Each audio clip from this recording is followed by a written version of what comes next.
All those who are entering inside the hall, I'm going to urge all of you to please take your seats. Thank you.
मेरा नाम रुद्र वर्मा है, मुझे blood cancer है और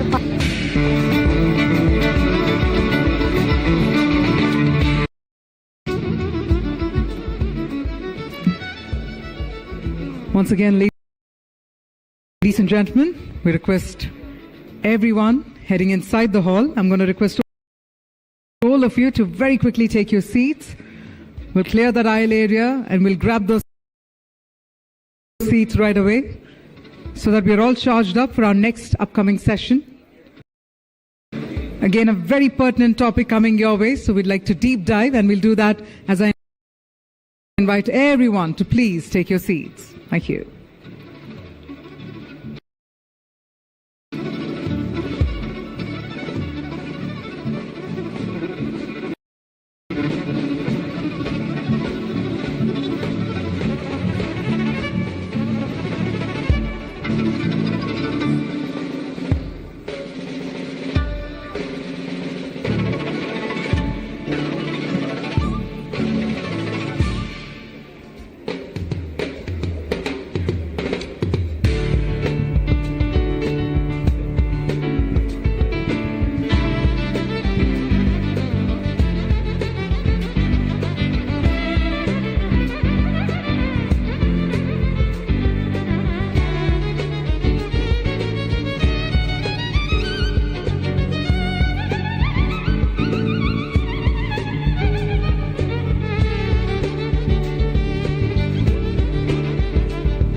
I'd like to once again request all our members of the audience to please take your seats.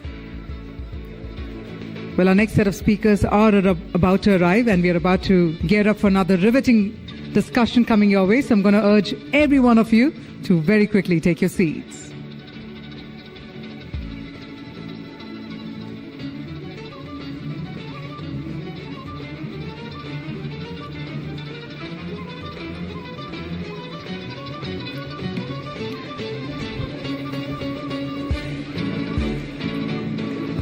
Ladies and gentlemen, welcome back from that refreshing tea-coffee break as we're about to deep dive into our next session. All the ones who are entering inside the hall, I'm going to quickly request all of you to take your seats.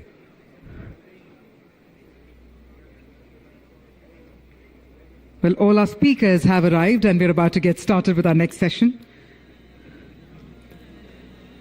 Well, they say that a cup of tea is a cup of peace, and a cup of coffee is a cup of energy. And we love that dichotomy. We love that bit of dynamic there. Well, just like how we all are in life. So I do hope you've enjoyed the chai and enjoyed the charcha, all that and more. But that being said, let's gather all that energy back in the air as we get up for our next session.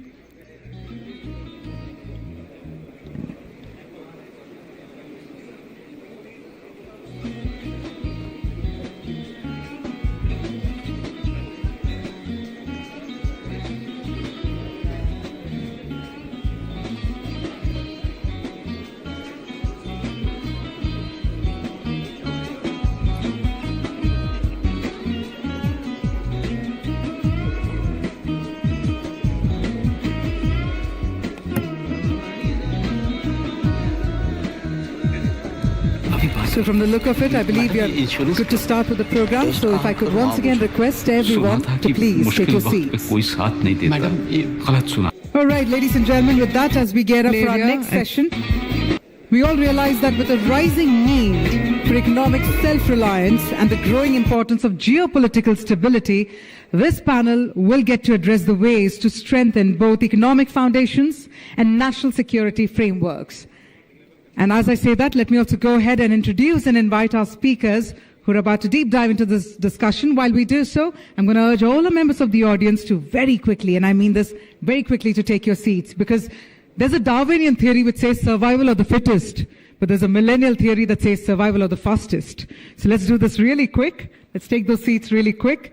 And let me also get up and let me start the session, because to chair the session, we have with us a journalist, an author, and a classical dancer who comes with over 16 years of experience. In fact, she's worked for major media companies like The Economic Times, Business Standard, The Sunday Guardian, and she's currently the executive director at NDTV. Ladies and gentlemen, we have with us none other than Gauri Dwivedi, executive director, NDTV. So if I could please invite Gauri Dwivedi on stage to spearhead this phenomenal discussion. Thank you, Gauri, for joining us this morning.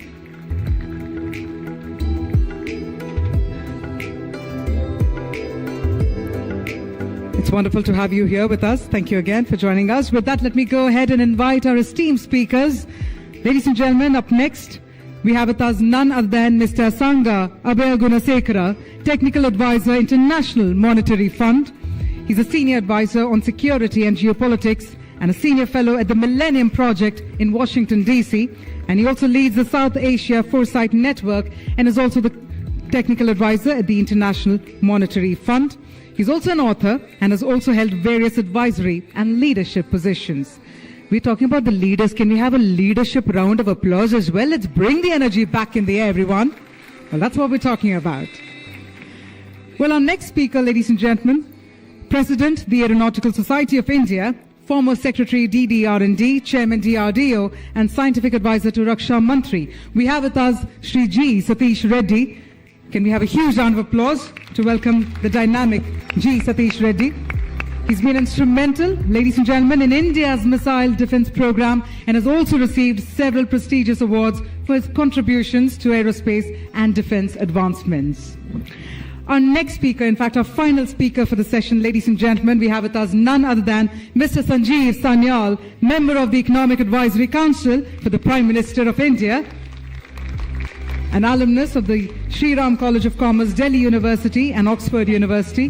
He's also a best-selling author and has published numerous articles and columns in national and international publications and has also represented India on various international forums. On that note, looking at your energy, looking at that enthusiasm, considering that we're also back from a tea coffee break, looks like it's only befitting that we gear up and get the session started. Gauri, over to you. Thank you for that. Thank you so much.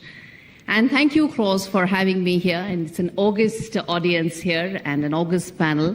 And a topic that I feel very strongly about, which is that how do economic security and national security converge, and what are the ways in which nations can ensure that the two of them come together in terms of fulfilling their larger goals. And that's exactly what the panelists here will be speaking about. As I set the context, and then we talk about this in detail in the discussion that follows, which is around the fact that at a time when economic security strategies are determined in the context of what is happening in a very multipolar but a very volatile world around us. There are geopolitical headwinds that the world is seeing, and that plays into how nations determine their next economic security strategic decisions. And there are numerous examples that one can talk about. One that comes to mind immediately is the RCEP. 2 days back also, when I was speaking to Kishore Mehbubani, the first thing he said was, why didn't you sign the RCEP? And that is exactly the context of this conversation, that how economic decisions have to be made keeping in mind national security goals, geopolitical objectives, and long-term aspirations of a country. And in that context, that is the reason why India didn't sign the RCEP, the China-led trade pact that experts believe, and in fact Dr. Sanyal also spoke about it that time, is how it could have a disastrous impact, particularly on sectors that are related to India's agriculture and the agro-economy and the allied sectors. So RCEP is one example that comes to mind. And I think as a journalist, the best things that we do is we speak with examples, less of written stuff and more by examples, because that helps us in telling the stories that we tell on a daily basis. The second example that comes to mind is CPEC, or BRI, if one were to expand it. How it has shaped up for countries. You take Pakistan, you take Sri Lanka, and you get recipes for disasters that India has actually seen close hand. In 2022, I'll give a very quick example of what happened in Sri Lanka. I've been there a couple of times, I've written about it. In 2022, when Sri Lanka went through that upheaval, it actually asked China to restructure its loans. It didn't happen. Multiple requests for restructuring, not waiving off the loan, didn't happen. India extended the $4 billion line. And that, some of it is still unused, a little, I think under $1.5 billion is still unused. And the way India approached the relationship with Sri Lanka is another example of how it envisages its role in the region from an economic as well as a political point of view. What some of the BRI loans did, I did a very basic back-of-the-envelope comparison of why is it that it's called the debt trap. And I'm sure most of you know this more than me. But just to give some numbers, whenever BRI loans are given, they are for long-term projects with very, very long gestation periods. Whether you take setting up a grid, a power plant, hydro projects, they take about 30, 40 years, at least 25-year period. Most of the loans that China gives is at 10 years. Which grid can actually be up and running in 10 years and become economically viable? It doesn't. And then so the average loan rate that China says is about 6.5%. Again, which long-term infra project actually has a loan of 6%? Unheard of. India got a loan from Japan for the bullet train for about 50 years. That's about 0.5% in that range. Typically, that's how infra projects are funded long-term. But at 6%, it's of course that countries are going to struggle, and that's exactly what happened. I won't repeat the same what happened in Pakistan because it's even worse, because the loans are more, the projects are higher, and there is a convergence of security interests between those two countries. So the story is more enormous there with multi-dimensions, but I'm restricting myself to Sri Lanka just to put a context of why economic security and national security are now essentially two sides of the same coin. The second other example with which I'm going to also stop and also then invite some of the other speakers is the IMEC corridor that India is talking about, where it's wanting to have a deeper connect with the Middle East, with the Central Asia region, deep in resources, something that India needs to have a visibility on now and 30, 40 years, because over the next few decades, as India grows, its resource requirement was also likely to grow, and it needs to have that visibility in terms of its resource requirement and where it gets that from. So that's one aspect. Second is also being able to build on deeper trading relationship with that entire region, and that's why IMEC makes so much more sense. Not just because it opens up markets for India's products and services, which is of course the economic side, but it allows us to have a deeper play, become a bigger stakeholder in the region which matters more. That is the national security aspect to it. So that just tells you how significant in the times that we live in, that whenever we view national security, it has to be through the prism of economic security and vice versa. And just taking 30 more seconds, because I think one more issue that I feel I must touch upon is that when you talk about national security, for countries like the Maldives, the Seychelles, the Mauritius, you take any one of them, national security for them is synonymous with climate challenges. So their economic security has to marry in with the climate challenges that they face and find solutions for, because that's their national security. So those three also need to marry in together for them to find a solution that is in consonance with their future geopolitical role, ambitions, and place in the world order. And with that, I'm going to stop, because that really sets the tone of what I think this conversation could be in terms of the specific areas we'll touch upon, whether it's supply chain, whether it's the military aspect, and how India can become a far bigger player in terms of having a greater presence in terms of defense manufacturing, and also having more Atmanirbhar that Dr. Reddy is going to speak about, and also in terms of what should be our next goals, next priorities, because what many feel is that every discussion should lead to, or I feel so, should also lead to some action points. And what could those action points be? Where should we go from here? What should be our journey for the next 5-10 years? And I'm hopeful that this August panel will help me in being able to identify some of them. So with that, I'm going to stop my opening comments, and I'm also going to start with Mr. Asanga Abegunasekara to start with the first discussion. He's the technical advisor at IMF, and he's going to talk about connecting borders, building foundations for economic strength and security. To you, sir. You want to be at the podium? Yeah. Sure.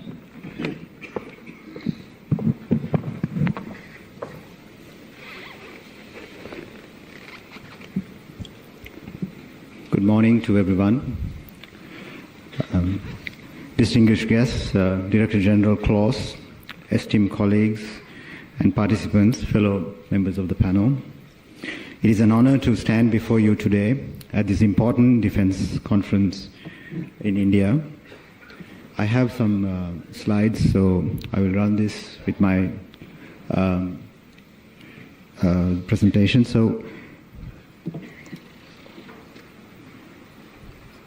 the geopolitical landscape of South Asia is a complex tapestry, as we discussed in the previous panel where Palki clearly highlighted. The threads of history building foundations for economic strength and security through the lens of Chanakya. Now, the ancient Indian philosopher and the strategist basically discussed these areas. As India navigates the complexities of regional stability amidst political upheaval, economic disparities, and external influences, Chanakya's teachings provide valuable insights into fostering cooperation and resilience. India's neighborhood is a strength India has to stabilize the region, and bring prosperity to individual lives in South Asia. Winning the neighborhood is a priority for India's foreign and defense policy. Rather than Indians saying India is great, the neighboring nations and the individual citizens should say India is great and admire India as a responsible nation. The stability of India's neighborhood is crucial for both regional peace and India's national security in an era characterized by rapid geopolitical shifts and emerging crises. Understanding the intricacies of diplomacy, economics, and social dynamics is essential. Now, Chanakya, known for his pragmatic and often ruthless political strategies, offers timeless wisdom and remains relevant in contemporary geopolitical discourse. Now, India's neighborhood first policy and Sagar, the security and growth for all in the region doctrine, are critical for understanding the geopolitical landscape of South Asia. As you know, we are at a polycrisis moment where Adam Tooze's concept of polycrisis describes a tangled web of economic, political, and social turmoil unfolding in nations grappling with the weight of pandemic, the two wars, as well as the climate change triggering the environmental collapse. For instance, Sri Lanka's recent economic collapse was not an isolated event. External debt pressures, mismanagement, and the devastating impact of COVID-19 pandemic compounded it. This situation dismantled a regime once thought invincible and highlighted the fragility of governance under stress.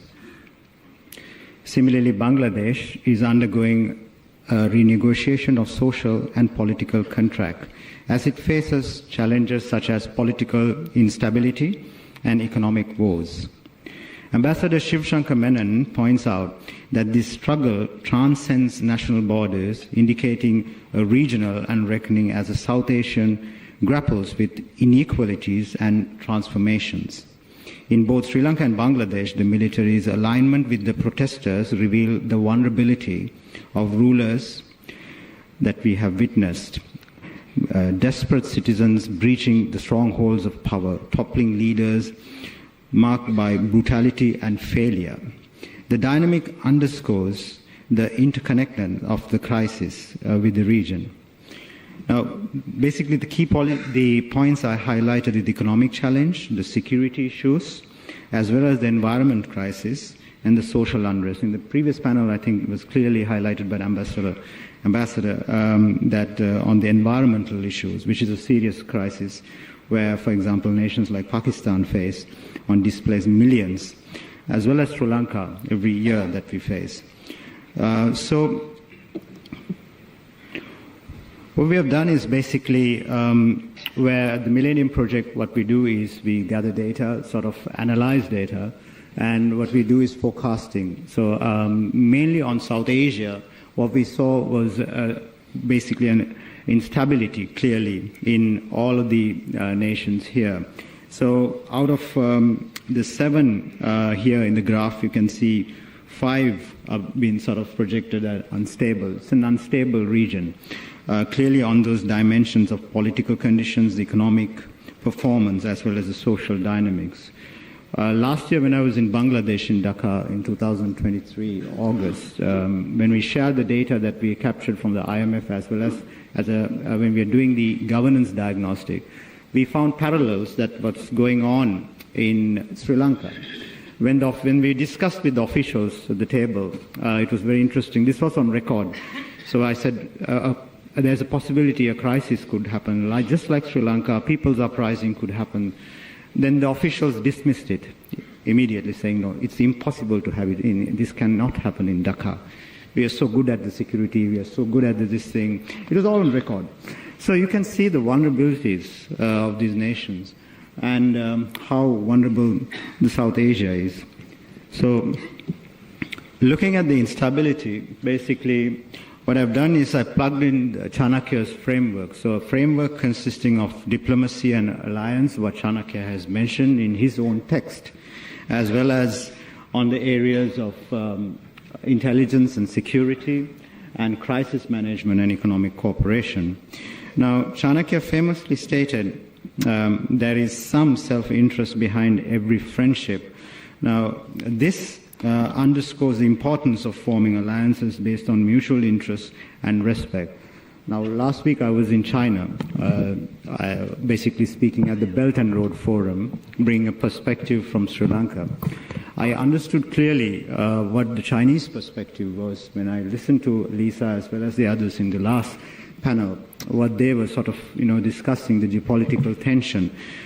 There's a point of view that we need to take from China, because China, like the ambassador mentioned, has done tremendous work on its supply chains, where I was fortunate to go to one of the factories, actually one of the hubs, where they improved from 2 trains to 7 trains, which is a remarkable sort of increase, which is trains that goes to Germany, basically from China to Central Asia to Europe.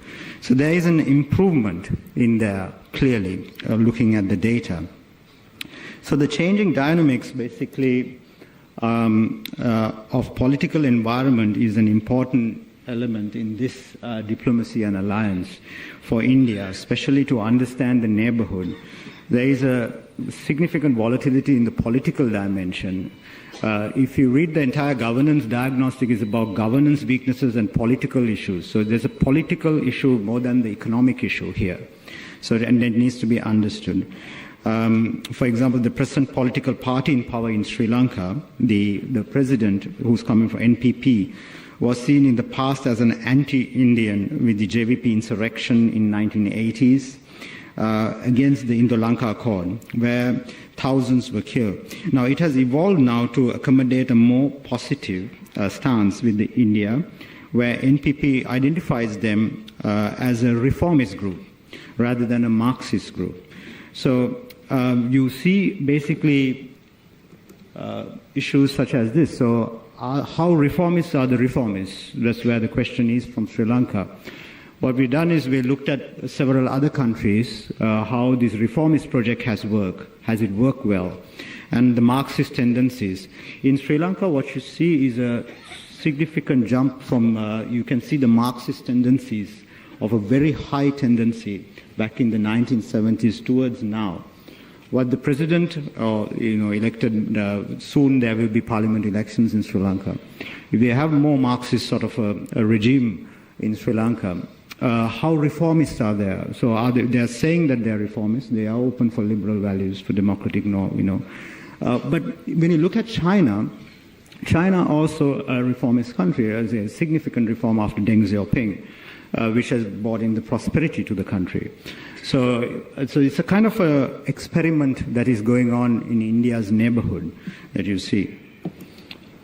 So when it comes to basically the crisis, the intelligence, as well as on security, Chanakya emphasized the significance of intelligence, stating the biggest guru mantra is never share your secrets with anybody.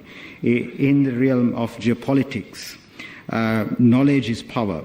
Now, India's investment in robust intelligence mechanisms is paramount, basically for understanding the socio-political dynamics of its neighbors. A prime example of successful intelligence collaboration is the minilateral done between Sri Lanka, Maldives, and India, sharing basically intelligence information, so which enhances regional stability. The accurate and prior warnings prior to the Easter Sunday terror attack in 2019 provided by India to Sri Lanka is another clear example of valuable intelligence data, unfortunately not being treated as a priority in Sri Lanka. Now, when it comes to crisis management also, India plays a pivotal role, anticipating, basically Chanakya mentions that anticipating potential crisis is crucial in his text. That also he says, he questions basically asking, why am I doing, what am I, so it's kind of Chanakya's teachings basically teach us that you need to be prepared for crisis. So basically guides us in developing contingency plans. So India's role as a first responder during crisis, for example, in the COVID-19, the vaccine month, the Maitri project, as well as assisting Sri Lanka with 4 billion. India was the first country to assist Sri Lanka when the crisis hit, long before IMF. So if you look at the economic dimension, economic cooperation, so Chanakya's perspective, turning weakness into strength, where he states that the world's greatest minds are capable of turning certain weaknesses, such as, what we have is a weakness here. The least integrated region of the world is South Asia. So it's a weakness that we have. So how do you turn it to a strength? Now, it can be applied to the least integrated region, like I mentioned. So the fostering trade relations and encouraging regional economic integration, such as from BIMSTEC, Bangladesh, India economic corridors, as well as Sri Lanka's free trade zone with India, are good examples. The economic hubs launched by Sri Lanka and India, for example, on the power sector, the energy, as well as maritime and air, are significant, basically, areas that both countries have potential to grow. These initiatives aim to accelerate mutual cooperation in key areas such as tourism, trade, finance, higher education, and technology, forming the background of bilateral economic cooperation. Now, given the clear potential for collaboration between India and Sri Lanka, these areas should be prioritized. Existing free trade agreements can be further strengthened. Now, with the new president, Andrekumara Dissanayake, who's called AKD, India's basically researcher, Konstantin Xavier, he mentions that India will be the most important partner for Sri Lanka to reset its economy, its bureaucracy, and its decision-making system for future economic partnership. So when you sort of apply this, the Chanakyan thinking into this present day, basically what I found was that India has done tremendously well in its diplomacy and alliance. Basically, Dr. Jaishankar has played a tremendous amount of sort of energy going to the country many times, assisting Sri Lanka as one of the first responders for the economic crisis. And also on the crisis manager, you can see in the last 5 years, there is the three pillars of diplomacy, the crisis management and economic cooperation. India has done really well. But what they have not done is on security and intelligence. It's quite low. Now, this could be an indication, basically, that the gap is due to projection of ultranationalist, maybe political groups in Sri Lanka on India's intervention on sovereignty, such as the project on Adani, basically what the president mentioned initially, saying that it needs to be cancelled. But now he has taken a better position, saying that it needs to be, renewed as well as reviewed. So kind of the political dimensions in the country where the ultra-nationalist movements also play needs to be taken in. The China factor, which our moderator mentioned, basically is another area. As we assess the stability of India's neighborhood, we must also consider the growing influence of China through its Belt and Road Initiative. China has made significant inroads in infrastructure across South Asia, enhancing its economic and strategic presence.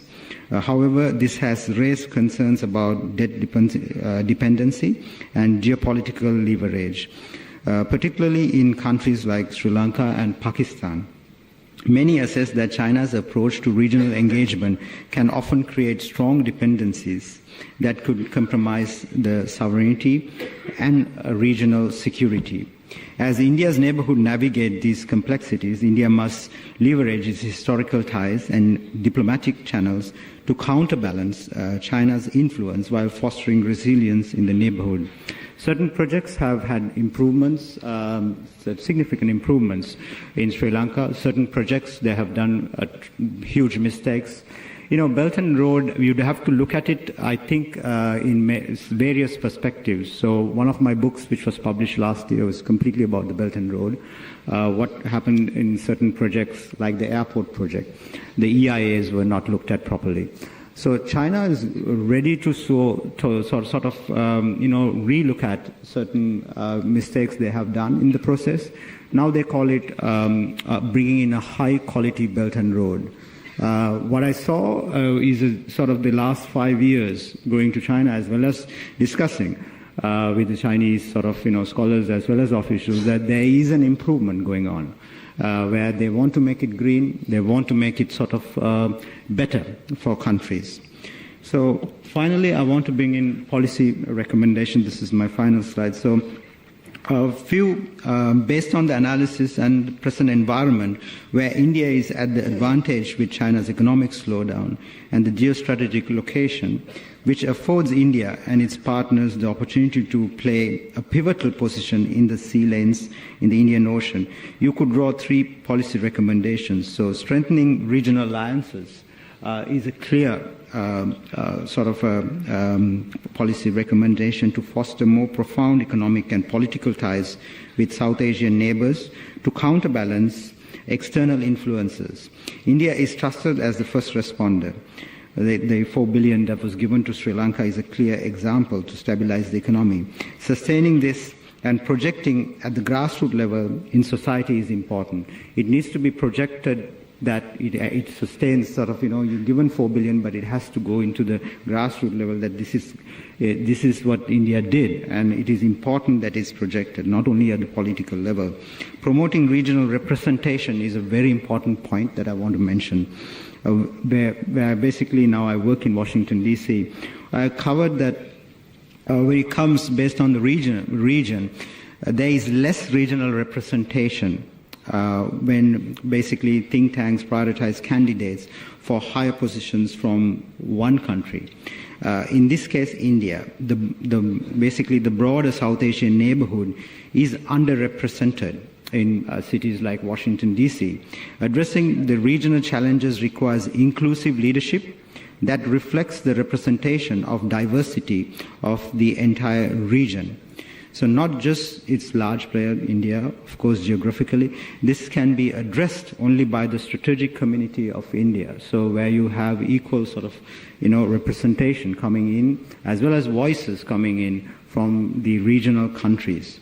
Address social unrest in the neighborhood. India providing economic assistance is one dimension, but India providing assistance on democracy is another dimension. That's very, very important for Sri Lanka, Bangladesh, many other countries. India was a bit reluctant on this providing assistance towards political stability, on democracy, but on the economic side because of the past. But there's no past anymore, so you need to look at the future and work on providing assistance for stable governments.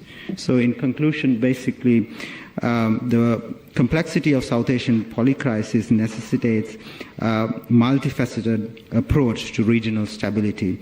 By embracing the wisdom of Chanakya and applying his principles, diplomacy, intelligence, crisis management, and economic cooperation, India can navigate the challenges posed by its neighborhood effectively. Thank you so much.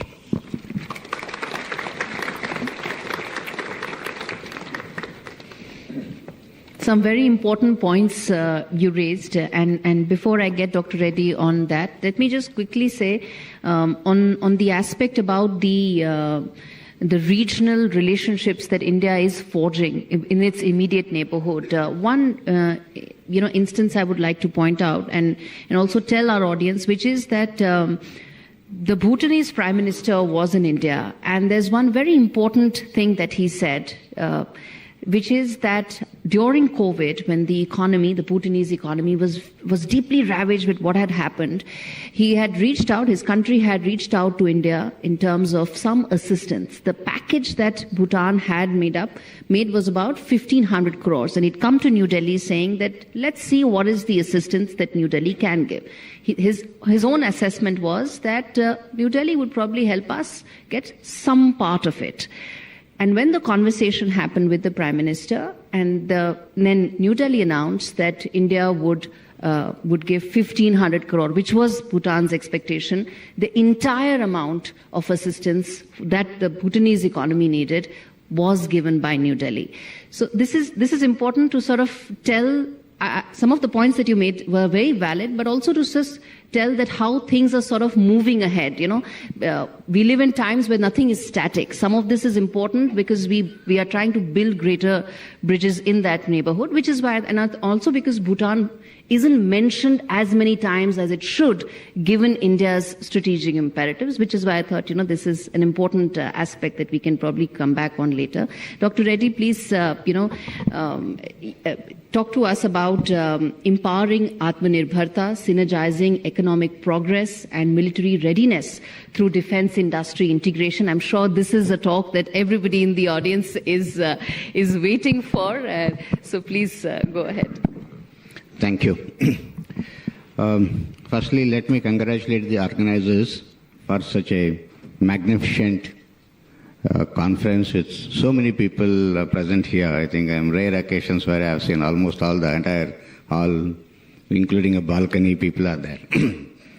Coming to this session, economy and defense, I think they are heavily correlated. And for any nation, first of all, to be stronger economy, it has to have its borders secure. Then only the nation is safe. Then internal security, that also is very important. So the security is very, very important. Then only the society is peaceful, thinking, entrepreneurship skills come out, thought processes go, and the country starts focusing on infrastructure and economic development and all that. Now in this, when we say if a country economically has to be stronger with respect to defense-related aspects, the country which is actually having its own capability to develop technologies, systems, is the one which can actually get into this economic growth. And in this, the kind word, what the nation has, Atmanirbharta. So, what is Atmanirbharta? Atmanirbharta is you have the complete know-how, know-why, or the other way around, engineering sense, you have the design and development capability, and you are not dependent on outside for any critical or strategic things which can put you on hold. Meaning, yes, you can depend on certain things which are commercially available, or you have a seamless supply chain available, sort of a things you can have, but not a critical thing. So in effective, one thing is you need to have your own IP, so you have the complete capability to change, modify, upgrade, and go for the next versions, or if you need to change a particular part or a subsystem in that not available, you have the capability to adapt to something else and incorporate that, are the things which you need to have when you say Atmanirbharta or self-reliance. When we talk about this, that means the nation has to develop the capabilities in technologies, advanced technologies, and developing advanced systems so that you have a decisive edge over your adversaries. This comes in a nation as an overall science and technology development in the country, a capability in all the stakeholders what the country has. That is, whether it is the academic institutes or the research organizations, whether it is defense or the other research organizations, and the capability in the industry to take on such systems, manufacturing, production capability and all that. This is what as an overall science and technology. So, need to develop the capability in science, whether it is basic sciences onwards to applied sciences and to translational research and systems coming out of it, and innovation at all levels. It's right from academic institutes to research organizations to the industry. So we should have a national mission, opinion, commitment in this direction that we need to have this capability in the basic sciences to applied sciences to translational research is what as a nation we need to have an opinion, a commitment, what is required. Having said this, then particularly coming to the defense aspect of it in the Atmanirbharta, we need to have a commitment from all the stakeholders that we need to develop these technologies, these systems in the country, and all the stakeholders who have a role to play have to play the role in that. As I said again, from academia to now armed forces who are also important stakeholders on that. So all as a nation together, including the political leadership, have to put in their commitment that we need to look at this.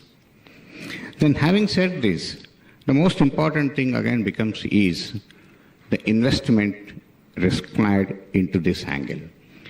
Without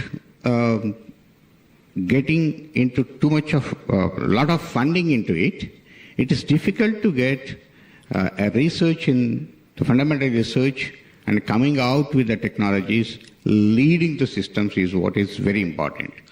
I think we need to spend a lot in the R&D, right from academia. If you look at the nation today, how many academic institutes are working on defense-related projects? How many PhDs are getting generated in this country on the defense-related aspects? And so how many centers are there in which academic institute and what type of infrastructure is there to work on the technologies which are required for the defense is one thing what we look at it. And so if you look at various nations who have developed and who are continuously coming out with the state-of-the-art systems today, what is the type of R&D budget what they have for the defense is one thing what we need to look at is an important parameter. Third, having said this, again a manpower, generating the manpower to work on these technologies, on the systems development at all levels is an important thing. So the focused approach for the skill development in this towards this direction is also an important factor what we need to look at when we say Atmanirbharta. And having said this, see, developing a system is not just the one what is required. Developing the system ahead of others or at the same time on the timeline what others develop is also very important. So time is very essence on when you say a system is getting developed and when you have, I have developed an Atmanirbharta is achieved in this particular aspect, the self-reliance is achieved in this aspect is very important. For that, the mechanisms what need to be brought in the country to facilitate faster developments, faster acquisitions is again an important aspect in this. Various processes, whether acquisition processes or tendering processes, the financial sanctions, approvals, what are required in this are equally important. If you have a technological base has been developed in the country, and I need to develop a system based on the technological base what you have achieved. And then I go through so much of processes and this, that, from here, department to department, or otherwise, so many things. And it delays by about 5 years. And then you say, finally, I have a system here. And whereas others have got it about 3 years back, there's no point in having a system like that. So that is not what armed forces or anyone in the country looks for. So the processes and systems for this are very important. Particularly when we say R&D, the risk factor what is required in this need to be taken into consideration. All other things what happens in the civilian domain or commercial domain, it cannot be applied as yardsticks here and go through the processes of regular looking at L1 or things like that, and all that puts you into a lot of trouble is another important aspect of what needs to be looked at. These are some of the important points what I thought I'll put it, but you can go on telling on many things. There is a report actually VIF has published on how to achieve Atmanirbhar, what are the important parameters, factors. There's a complete big document recently released. We can look into it and take. I mentioned about some of the salient points in this. Thank you.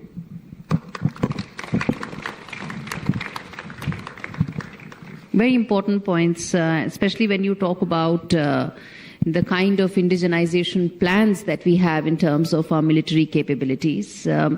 Dr. Sonyal, then let me bring you in on supply chain resilience, a conversation that the world has been talking about for the last 4 years, becomes even more relevant now. We come to the China factor later, but first, how do we make ourselves resilient? So thank you very much. And let me begin by thanking the organizers for inviting me here. I spend much of my time going back and forth from the airport, and I have always go past this building and I used to wonder what was in it. So finally I get to be here. So what I'm going to do is give a sense of how on the economic management front we think about this issue. Now, obviously, when we think about supply chains, whether it's internal supply chains of transportation of goods or of information or energy, obviously, one of the major things that we think about is about the efficiency of this, whether it's supply chains in and out of the country or internally as well. But one of the things that really struck everybody during the COVID period was the issue of resilience. And you will remember that within weeks of COVID pandemic taking off somewhere in March 2020, the whole world basically, even things that we took for granted began to break down. So the supply chains, for example, India, as many of you are aware, has this very large pharmaceuticals industry. And all of a sudden, everybody realized, oh my God, there are critical ingredients, APIs, which are made in one factory somewhere in China. And you could have all the other pieces of it, but then you can't manufacture this particular drug because now that factory has suddenly shut down, or the ships can't come. We had a similar thing in 2021 when a series of shocks, particularly in Germany, but also in East Asia, meant the chips were not available.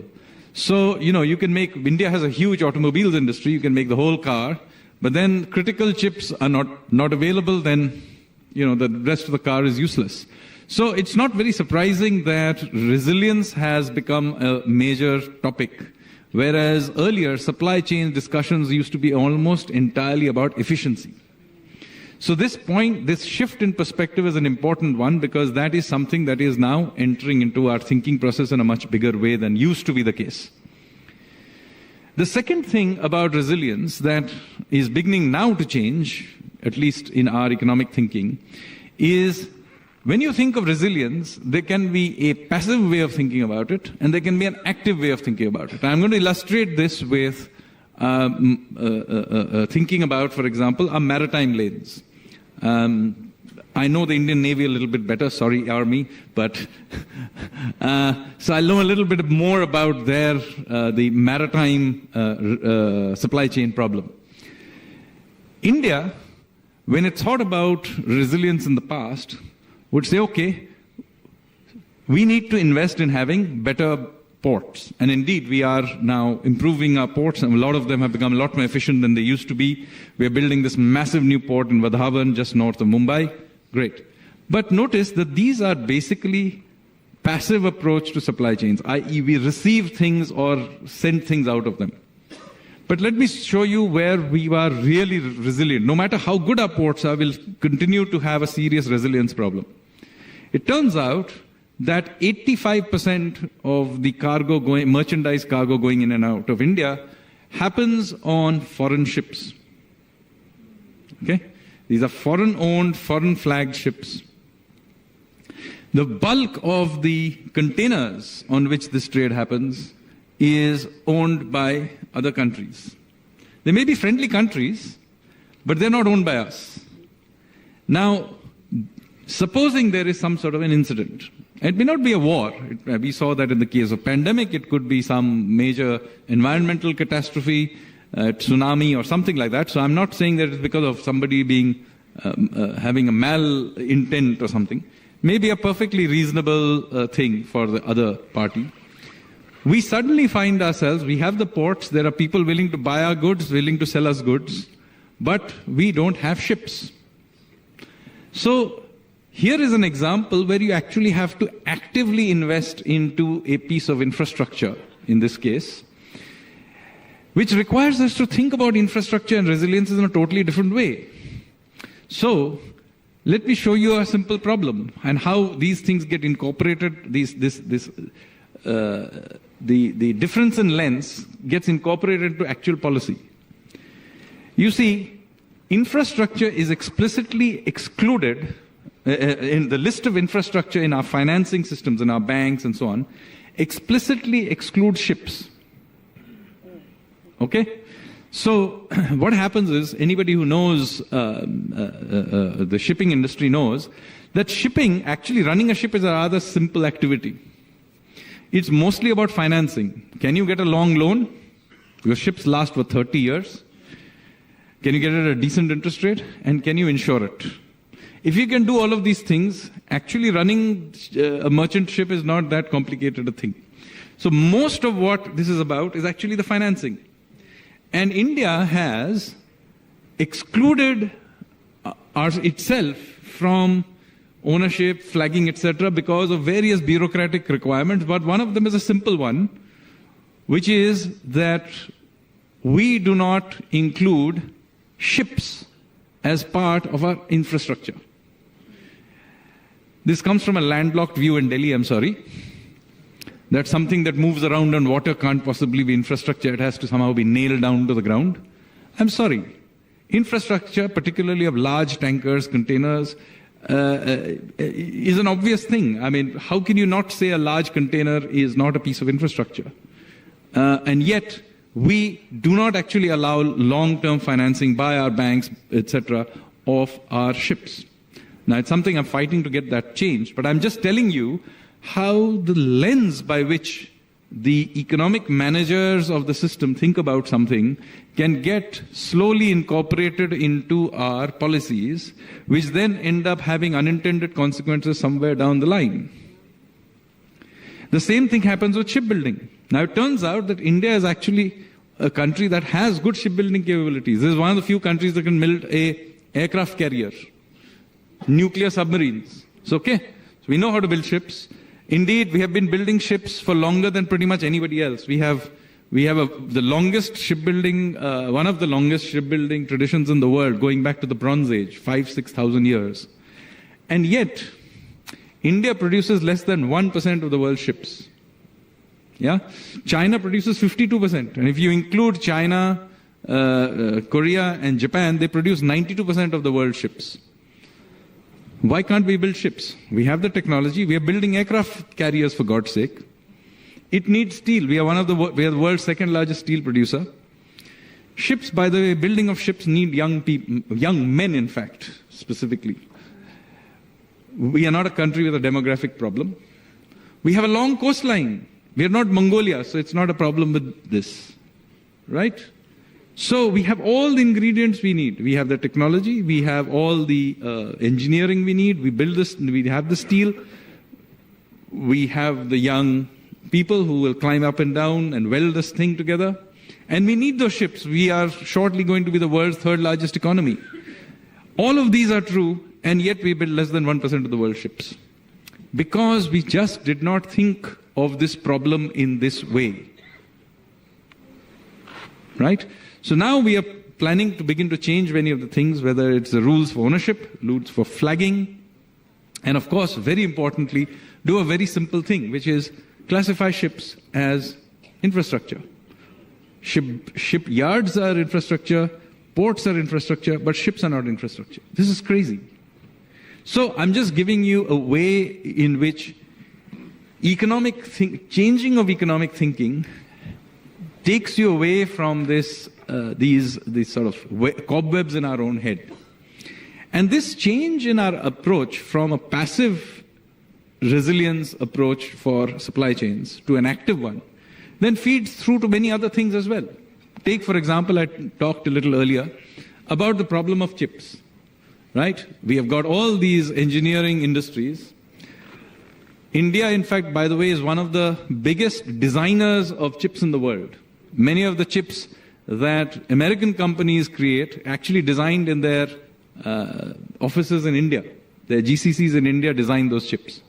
And yet, till now, India was not a serious player in the chip making industry, right? We began to change that. So we have all these PLI schemes, the production linked incentive schemes, and we will provide a certain level of protection and support to creating some capacities onshore. Now, again, the cobwebs in our head, classical Washington consensus type of economics, will not see this as a kosher thing. For a long time, active industrial policy was seen as something bad. But now that thing is changing. And certainly from a resilience perspective, certain kinds of inputs and ingredients which are now critical for the functioning of a large economy need to be produced in India. I'm not saying that every supply chain in the world provide huge protection for everything on earth. I have, very quickly that becomes license permit Raj. I have no intentions of driving around an ambassador ever again. But we need, for certain critical ingredients, have the capacity to produce it in India if things go wrong. Now, I understand a smaller country couldn't do this, right? Singapore simply is too small to be able to create critical capacities in everything. But we are large enough. And we should use that to be able to create it for ourselves and, of course, for our neighborhood as well. I mean, we did that with vaccines. So, point I'm making is that we need to take not a purely efficiency perspective, not a purely passive perspective towards thinking through our supply chains and supply lines. And since we are now beginning to enter into a world where supply chains are not only about things that we are carrying around, but also about knowledge, information, even narratives, we need to be willing to invest in those supply chains as well. So, for example, we currently have a somewhat hot discussion with a certain cold country in North America. Now, this cold country has been hosting Indian, or rather terrorists. So they should be called Canadian terrorists because they're Canadian citizens. Many of them, as we have found out from recent information, had state support. Let's be honest about this. And yet the narrative about this conversation has always been that it is actually India that is the aggressor. Whereas in fact, these Canadian citizens were carrying out terrorist activities against India, based there. Interestingly, till 9/11, the largest terrorist operation and casualties in North America was carried out by these same people. So it is not like they are harmless people who are just going around, saying things. They have done things in Canada itself with the Kanishka bombing. Yeah? So they are people who have done things in the past. They are threatening to do more. and they are wanted in India, and yet they had open state support. But more importantly, the narrative is that somehow it was India that was the aggressor on this matter. Now, this requires a certain level of supply chains of information to the rest of the world that we need to supply. Right? The conversation in Canada has to take into account our view on this matter as well, because clearly it's a part of their political conversation in that country. And we need to be able to supply our point of view into that mix, because it affects us. And we should stop being apologetic about this. So with that, let me hand it back to you.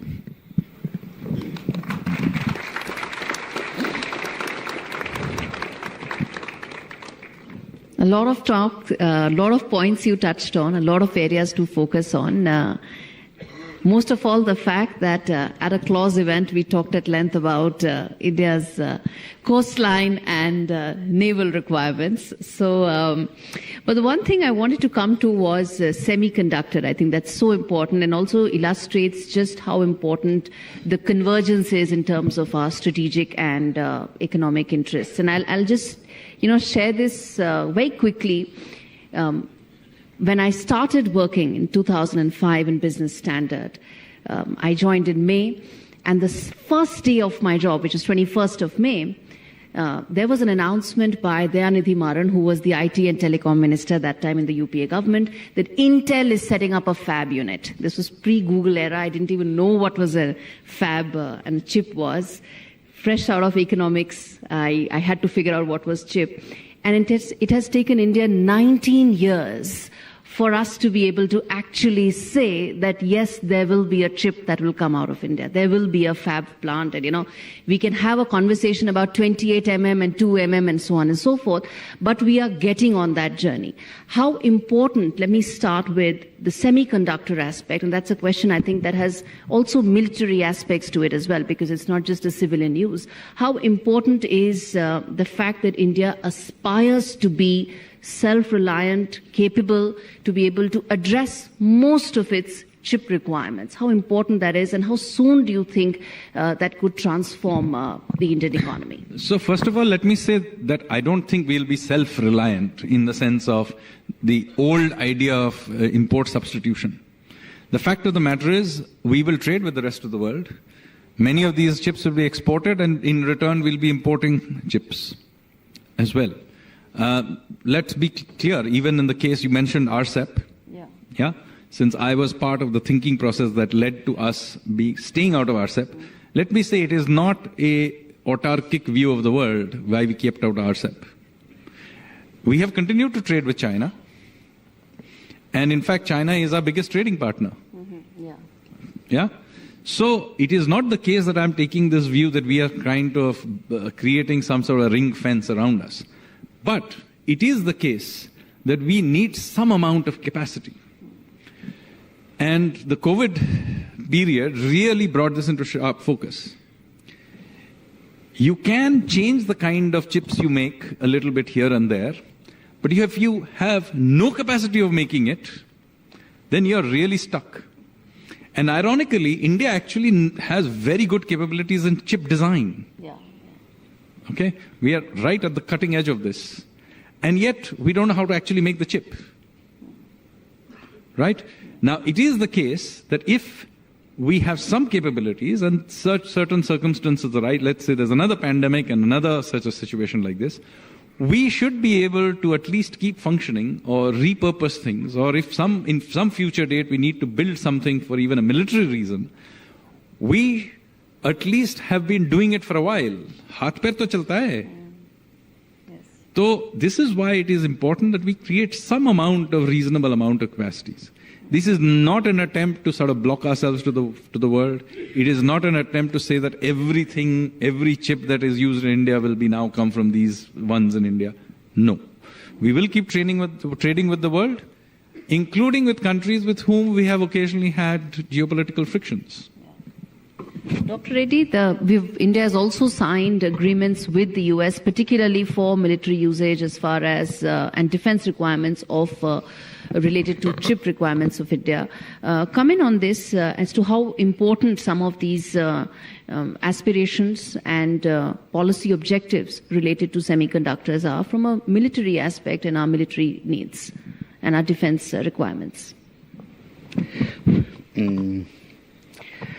Coming to the specific requirements of defense, when we look at these imports, let me little talk about the devices, chips and all that.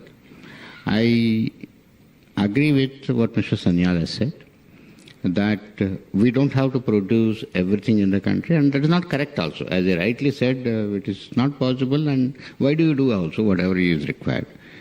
But as a requirement for the defense-related aspects, which become critical and which actually a nation may not give it to you, all those devices we need to make. That's what he mentioned also.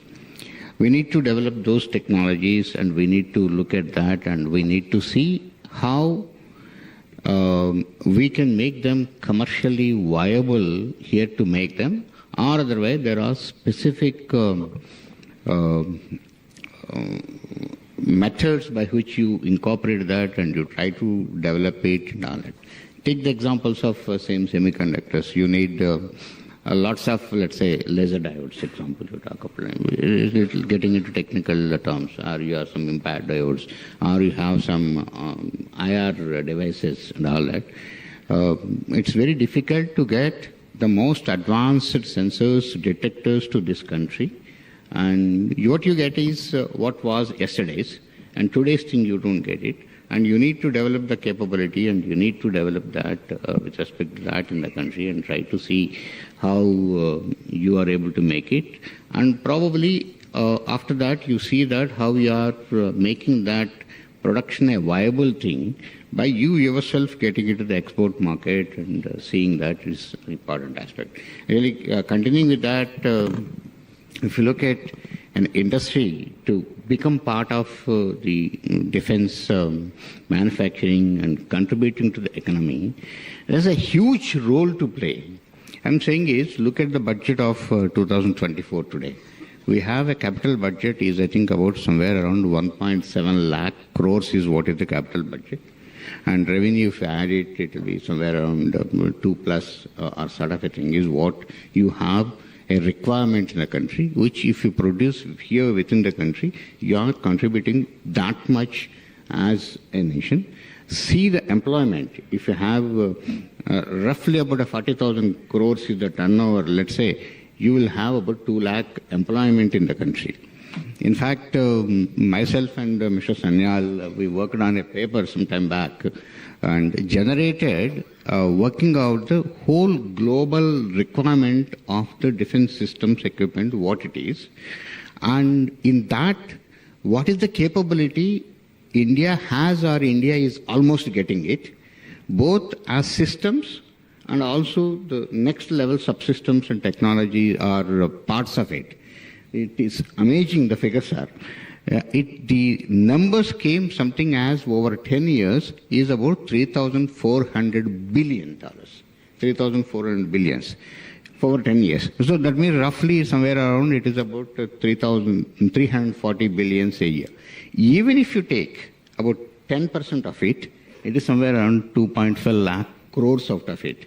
If you make it 20%, it is going to be 5 lakh crores is what Indian industry can work towards it and work on that and try to make it thing. So if you make it that together, it becomes about 7.5 lakh crores is what. That is what the defense industry in the country can contribute to the nation's economy and work on that. So we can debate what are the strategies, what are the requirements, and how do you go ahead and all that. Probably we can, course of the discussion, we can discuss how to take it forward. That is the type of a thing. Talking about critical elements, critical parts, devices, sensors, what you need to make, and systems, what you need to make out of it, and how do you take it forward, is that volume what you are thinking, you're just taking about 10% of the export requirements today. If an industry starts doing that, and that is what the nation is going to have for the economy. That's what it is. Mr. Bingunashekara, let me then also bring in on the fact that when you talk about connecting borders, when we talk about ensuring that regional partnerships are built, any specific instances that you would like to highlight in terms of ideal or those that can actually be followed in terms of templates, how to ensure that partnerships that are fostered actually become mutually beneficial and really aid the regional development in that area? I think the minilateral that I highlighted, the Sri Lanka, Maldives, and India, that was discussed many years. But then it came to some reality, and we managed to sort of have the first dialogue, the second discussion. So the sharing of the minilaterals, so that's a huge achievement. So I think the minilaterals is a way forward when certain multilaterals, doesn't work, like the SAARC, in place. But it's unfortunate that SAARC is sort of, it was a great mechanism that was developed by, India as well as all the other nations. Sri Lanka was a key member. I think it's very important to look at the security perspective when you look at it on the defense side, mainly on the intelligence sharing. The Sri Lanka, if you look at the 24 hours ago, we had a travel ban from the US, right? This was on the Israeli tourists and on the eastern part of Sri Lanka. So you could see now there was a connection between the eastern part of Sri Lanka with the 2019 terror bombing, and then how 6 months ago, before the 2019 terror bombing, our agency did capture. There was a threat. It was written in the Presidential Commission reports and all that, but it was ignored. When the Indian intelligence was sent, that was also not set as a priority probably because of political dimensions and various other dimensions. But what I'm trying to say is without the regional cooperation, there is no security and safety for the entire region.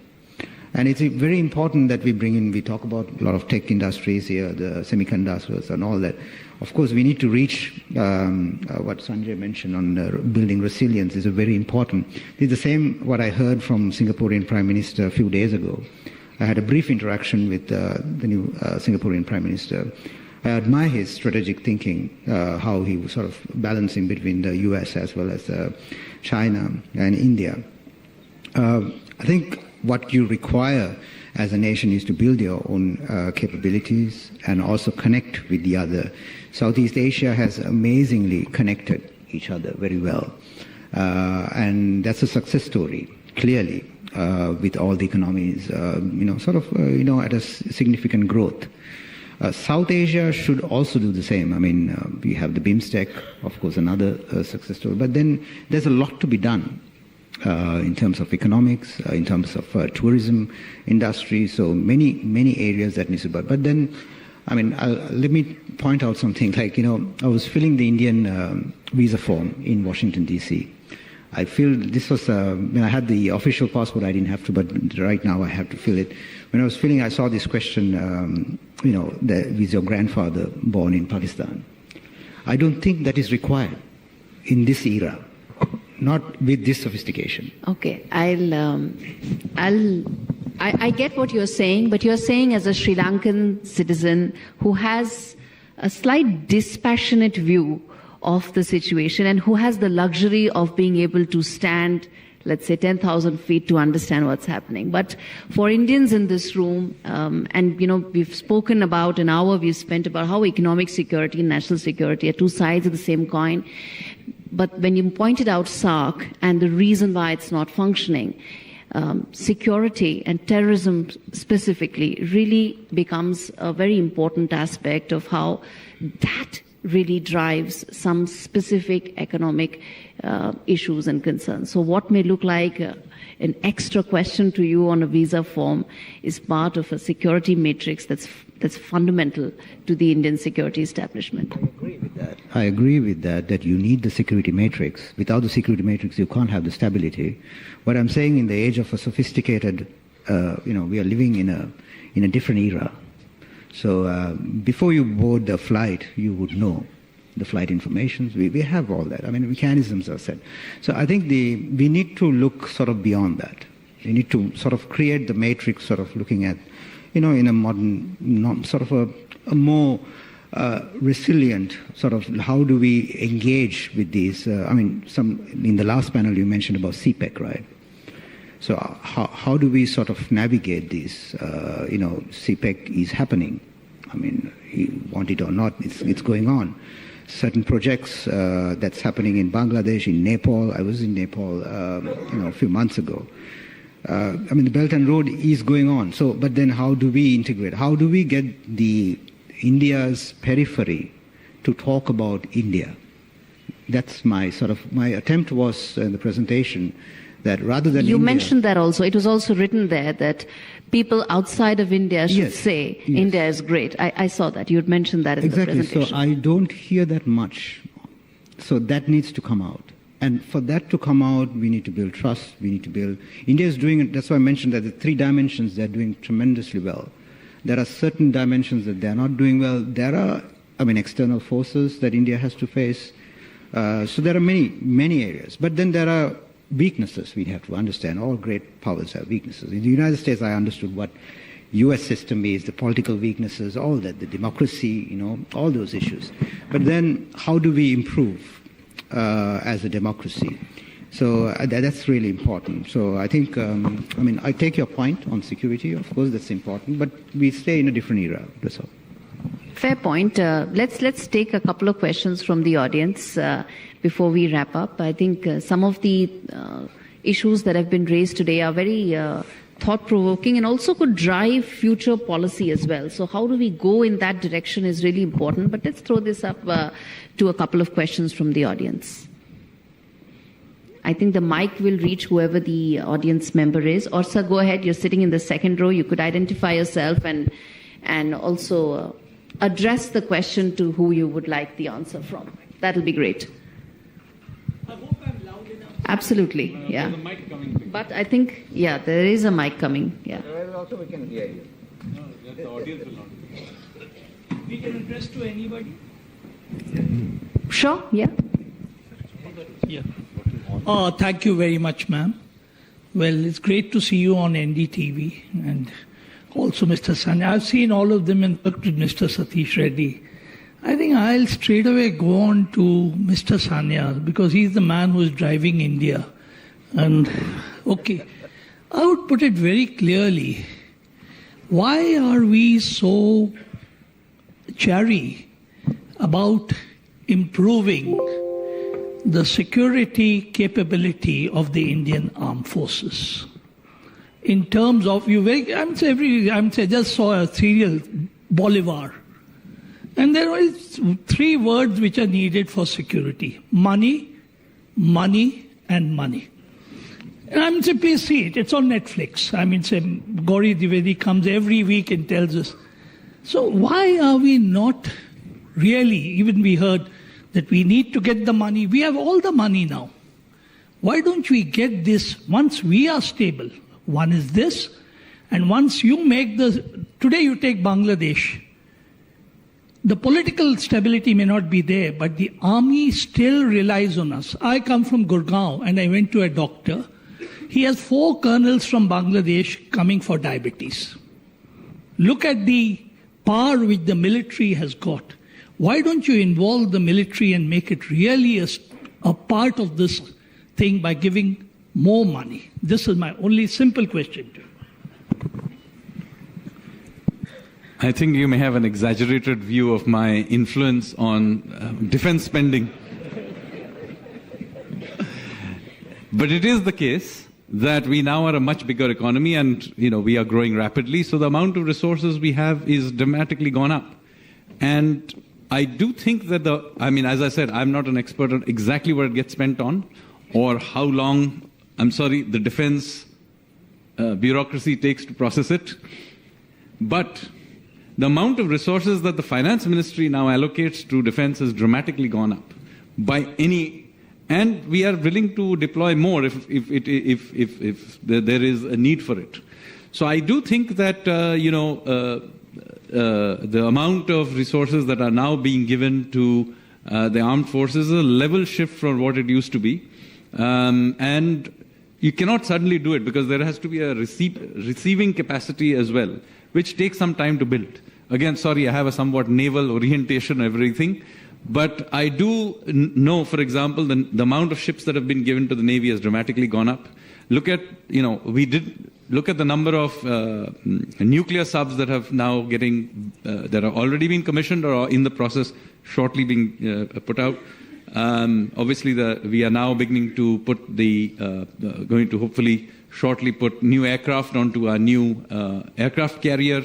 So I don't think resources and hardware is where you will be lacking. There are new areas that we need to do. And by the way, I think the newest and most cutting edge areas of defense are actually areas where they are dual use civilian kind of areas. Like, for example, drones. Much of drones is always going to be civilian use. But that technology has many, many other uses in the military.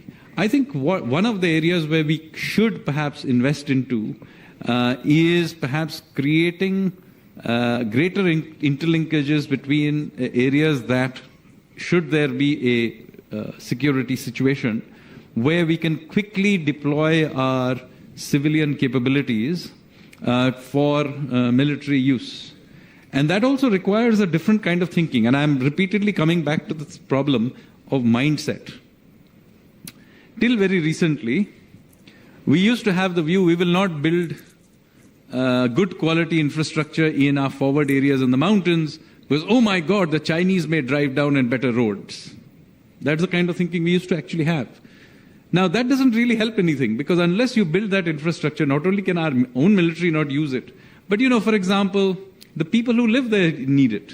What about tourists? If you expect a population to accept body bags, they must have some emotional attachment to those areas, which means they should have gone there on their honeymoon or something. Right? So this mindset change that we have had in terms of, and this is also a form of supply chain, and finally we are building out these infrastructure. Let me tell you, resources is not the restraining factor. In all of this. The speed with which much of this is progressing has dramatically gone up. But yes, I do think that the internal processes of the military establishment and be able to absorb these resources, that may be something you need to look at. I personally have been working not on the military side, which I don't have any influence on, but I do have on the civilian economic engine of the system. And let me tell you, in the last 8 years, I have literally personally carried out hundreds of small reforms. And there are papers on it, you can read about them. I've written extensively something called process reform. There are processes in our system that are just ludicrous, and I have straightened them out. These are not political debates in most cases, okay? It didn't require, it just required straightening out something, getting rid of some defunct institution and shutting them down. We have to be willing to do all of this, and you have to do it ruthlessly. The economic system has, just to give you some sense of it, we have 850 autonomous bodies till a few years ago. Now, there are large numbers of them. Nobody knows what they do. We accumulated them over the many decades. Maybe at some point they had a use. Maybe it was a post-retirement gig for some bureaucrat. I don't know.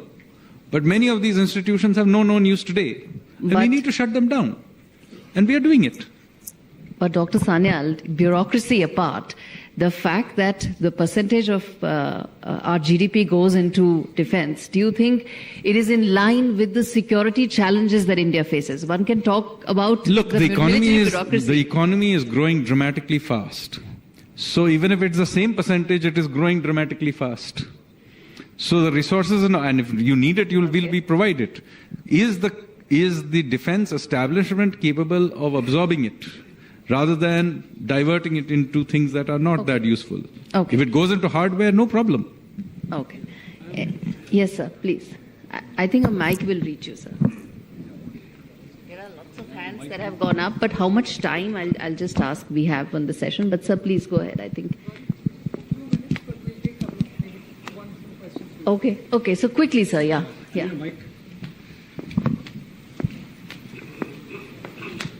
Good afternoon, ma'am, and good afternoon to everyone present here and to the panelists. Okay. My question is to Dr. Reddy, sir. As far as national security is concerned, what's your take on India being late into manufacturing of 5th generation fighter aircraft with AMCA program? Will it be suitable as drones play a major role with surveillance and attack capabilities? Since our Tapad drone is facing critical production issues, are we looking beyond AMCA, and how can we reduce our dependency on imports? Okay. With this, I also refer to the experience with Project Maruth, which would have been a game changer had it been commissioned in a better manner and timely. Okay.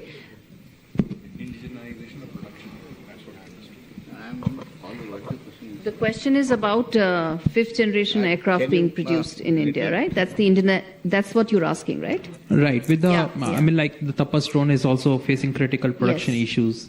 Yes. Production issues you are trying to say? Yeah. Okay, good question. See, first, the production manufacturing capability has to be built and brought up in the country. For getting that, the industry should develop an interest and the industry should come forward. How that comes? Industry always looks for orders or guaranteed orders, or one more thing is sustained orders. Then industry will be able to invest into the manufacturing capability and come forward. What I am saying is these two are very important. See, nobody will come up in the country if I give you some development order, or otherwise I'll give some few numbers, you establish the production lines and suddenly ask, I want 200 numbers a month and all that. It is impossible for an industry, which we have seen in the country, to come up. Now, even if you say that, I will give you certain quantity and come up for, let's say, 1 or 2 years, and he has built up a capability, somewhere some of the missiles capability which I have seen in example, and where you apply a lot of pressure and try to see that the quantities and things like that go up, and then suddenly your order is closed, and he doesn't have any order after that. Whatever he has invested in the production line, the skilled manpower and all that, he doesn't know what to do. That's why the sustained orders, whether it is within the country or otherwise, that is why I always insist upon, no industry can always think that he can sustain on the domestic orders alone. So you should be capable of exporting it, and so at least one product remains at least for about 10 years is one thing. So for that, what is the type of manufacturing capabilities you need to have? And those manufacturing capabilities will make you sure that you are at a price competitive in the global market. Largely it depends on the manufacturing capabilities, what you have and how much you are able to make it within the country, or still you are trying to get it somewhere and things like that, and all that is one aspect. Second important aspect in the manufacturing capability, what we need to have an internal quality system, what need to be brought into the industry, particularly in Indian industry in a big way. It cannot be controlled, or the quality cannot be brought by one organization sit here and providing quality support to all the industries which are there and I am responsible for the quality. Cannot happen. The quality assurance agencies which are there, part of the Department of Production or whoever it is, can be a policy generating people, can be auditing people, or now and then you do an inspection and see that the quality system exists in the industry is what is an important aspect. So internal quality system coming up in the Indian industry along with the manufacturing is another important aspect of what needs to be looked at. These are the two things. As I said, first important is when you are taking up a product and developing, along with that, assured orders is the first fundamental element for the industry to get into manufacturing the production, and particularly in the today's scenario. Down the line, when India picks up lots of exports and they themselves are able to export and you don't have to supply to our armed forces and all that, is a different game probably after 10 years or so. But today, this is the scenario where the industry to be brought up in the country. Absolutely. Okay. I think, gentlemen, if you could be brief, sir, that's the final question in this session. Yes. Thank you. Good afternoon, Dr. Satish Reddy. I'll just take on from what you said a little while back. You know, I am a veteran from the Army, and it's been a big concern for me, the kind of equipment we are having in the hand of the troops. And there is nothing, I don't need to say all of that. While we are developing competencies, core competencies within the industry, what I find is your systems do not allow any sustainment. An industry develops competency, but can you assure that the industry further orders on a spiral basis, spiral procurement? Nothing is happening actually today, and you mentioned a little while back. Can you have a system where you can sustain such champions by giving them more orders, ensuring that they meet the requirements of the services over a longer period? It's not happening today. So what happens? You build a capability, you get skill set, and suddenly what do you find? You can't sustain it. So you talked about systems, you talked about procedures, but it's time we actually got procedures where you're going to build such competences and reward such companies. Otherwise, we may not get the kind of payoffs and the capabilities. Be brief, please? Yes, sir. Yeah, yes. Dr. Reddy, please. Yes. How can we make sure that orders happen so that the competencies is sustained? That's what I was just now mentioning here. When you are building the competency, when you are getting the skill set, and when you are having the manufacturing capability you have built, one is the domestic orders, whatever you have in the country, it is whatever the quantities armed forces require, that is the number, what can be orders can be placed. As I was saying, unless you get an export orders based on this product, I don't think based on the domestic orders any industry can survive and have this capability what you have built in the manufacturing or the human resource can be there. Today, if you look at it, many of the products which have come up really today, some of the products which have been developed for me, the industry is able to get orders from outside and so will be able to sustain. Let's say you take a gun, or example, whatever the numbers you have, 300 or 400 numbers, what you develop here, unless you get orders from outside and the capability to produce them and give it which you have built, then the product can survive for about at least 10 years. Beyond that, any product surviving is very difficult beyond 10 years. Up to about 10 years, a product can. Otherwise, if you are depending only on a domestic order, what you have, any bigger system you take, I think it will be, the numbers will be get closed in about 2 to 3 years. The remaining period, you have to survive on export orders only. That's the type of orders. What I said in the beginning, the orders when I say to the industries, while development taking place and the industry starts producing, coming out with a prototype, that day you should have an assurance that I have orders, and so parallelly while I am making the prototype, I establish a production or manufacturing capability for such numbers should be there. It is not that after the prototype and then go for trials and then that time you go orders and then he starts making the manufacturing production capability, then it takes a lot of time and then you lose the interest and everybody loses, and the products also maybe at times, as we have seen a couple of examples, get outdated also. So that is what I'm trying to say. All right, I'm afraid we have to leave it there. Lots of raised hands. Sir, can we take this offline? It seems that I'm the one who's holding the panel and the audience from lunch right now. I don't want to be that person. So thank you so much, all of you. Thank you for the panel. A lot of interesting and important insights came. I'm not going to detail all of them and put them in brief, but all I can say is that there is now a greater alignment in India and around the world that there's nothing called economic policy. It's geo-economic policy now. That's essentially what all issues, all decisions are really aligned towards, and that's a journey that we continue to make. And I'm hopeful that when we meet next year, we will be talking about all the progress that India has made, the policymakers have made in addressing some of these challenges that were raised today. Thank you so much, and thank you so much to the audience as well. Thank you. Thank you so much indeed, Gauri. Thank you to all of our speakers. And you're right, in fact, we could see that there were a lot of hands raised. That's the kind of enthusiasm, that's the kind of inquisitiveness, the kind of thought-provoking session this turned out to be. On that note, if I could please invite the Deputy Chief of the Army Staff Strategy, Lieutenant General Tarun Kumar Raich, PVSM, AVSM, to please come on stage, sir.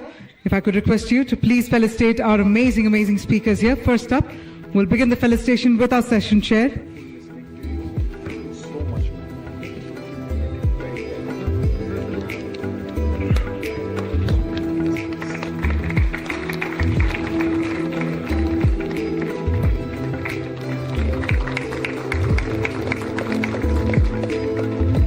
I now request you, sir, to please felicitate Mr. Asanga Abhayagunasekara.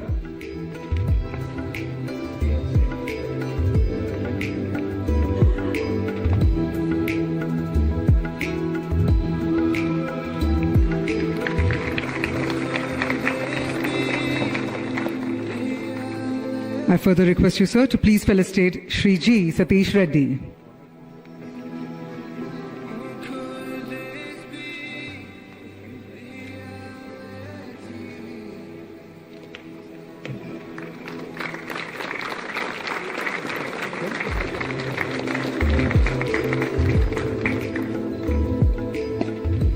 And now, sir, I request you to please felicitate Mr. Sanjeev Sanyal.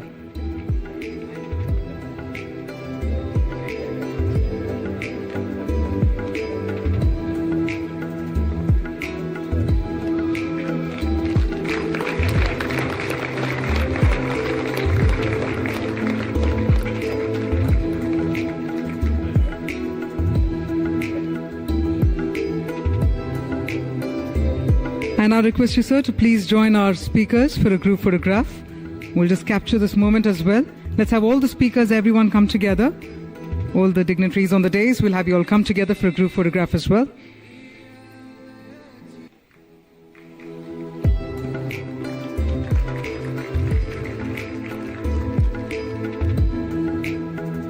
Thank you once again. Well, ladies and gentlemen, another enriching session for all of us. Looks like we managed to gather food for thought, but now we'll put your thoughts on food because it's time for lunch and the scheduled break is for 45 minutes. We're going to request you all to please be back by 1:55 p.m.